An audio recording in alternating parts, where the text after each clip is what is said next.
Bom, estamos chegando ao fim da nossa live, a primeira live de dezembro, e aquele momento que a Alexandra Martins, nossa repórter do BRP, mais gosta, que é o BRP Cultural, Marcelo de Moraes. O que tem aí na sua manga para hoje?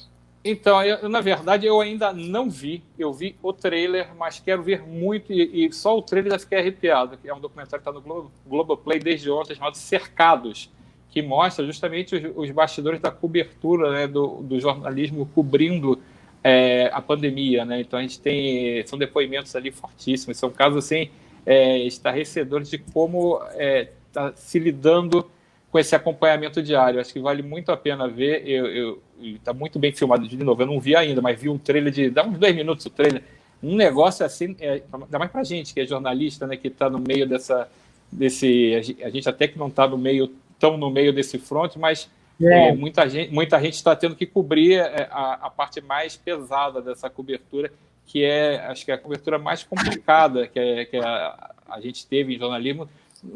Eu não lembro qual evento foi mais complicado que esse para cobrir. Então, é uma pandemia sem proporções.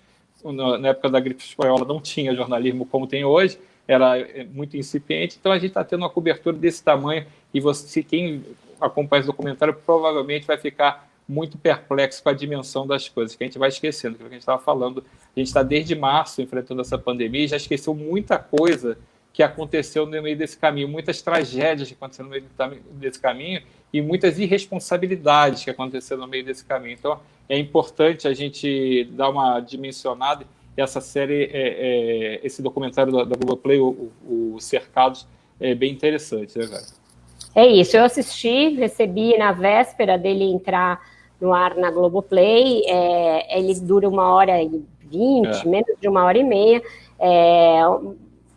a gente esquece, né? Engraçado, foi tudo esse ano, faz pouco tempo, mas a gente esquece alguns momentos muito angustiantes que a gente viveu, de uma troca sucessiva de ministros, em que você não sabia qual era o protocolo a ser seguido pelo MEC não, pelo Ministério da Saúde, aquela coisa do Nelson Tait, e o documentário começa nesse momento da demissão do Tait, em 15 de maio desse ano, quando você ainda, ele mal tinha esquentado a cadeira, e ele vê que não tinha condições de permanecer no posto e tal, e ele pede demissão. Você tem a reação, por exemplo, na redação do Jornal Nacional diante disso, e eles muito alarmados, e você vê que naquela época ainda não tínhamos chegado nem a 50 mil, nem a 20 mil, Nada, acho. 20 mil por aí, acho que nem isso. Início ali era maio, né? Não era início da pandemia, mas tinha poucos meses, e ver onde a gente chegou hoje, e ainda sem nenhuma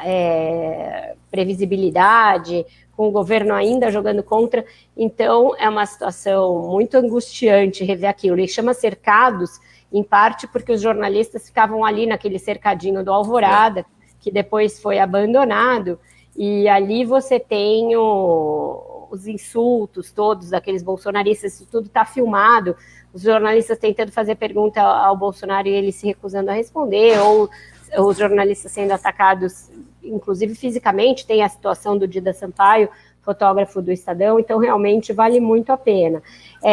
Eu separei uma dica a partir acho que todo mundo que está nos assistindo teve sua semana lá da retrospectiva do Spotify, daquilo que ouviu, né, quais foram as suas principais músicas, podcasts ouvidos neste ano. Então eu vou indicar um disco e um podcast. Meu disco é o disco da Phoebe Bridgers, eu não sei se eu já recomendei isso aqui antes, mas ele apareceu entre os principais discos que eu ouvi esse ano, e foi mesmo, ouvi demais um disco, principalmente porque tem uma música nesse disco, o disco dela chama Punisher. É um disco que tem algumas músicas mais alegres e algumas bastante tristes. Uma das alegrinhas, pelo menos no ritmo, se chama Kyoto. Eu tinha a possibilidade de ir ao Japão esse ano, ir a Kyoto, mas que foi solapada pela pandemia, como as possibilidades de viagens de todos nós. Eu iria para a Olimpíada. Então, comecei a ouvir esse disco no início do ano, embalado por essa música. Eu achava, nossa, daqui a pouco eu estou em Kyoto. Não fui a Kyoto, mas o disco veio até mim, me ajudou a passar uma boa parte aí da pandemia. Então, é um disco que eu recomendo fortemente. Uma jovem cantora. Diga. Eu achei que você ia falar do The Weeknd como o disco mais injustiçado do ano. Acho que eu já falei dele. Mas assim, para ser o disco do ano, assim, eu acho que é o mais injustiçado. Não, é o meu disco preferido do ano, o disco After Hours do The Weeknd. Mas ele foi lançado ali logo em fevereiro também, eu vi muito, principalmente porque tem uma música, além da Blinding Lights, que é a música mais executada do ano no Spotify, mas que ela é do ano passado, ela é de novembro de 2019, então isso é uma roubadinha, mas o disco é de fevereiro desse ano. E tem uma música que chama Scared to Live, e acho que estamos todos com medo de viver de alguma maneira. É uma música bem triste, bem pesada, mas que eu ouvi muito também. Disco fantástico.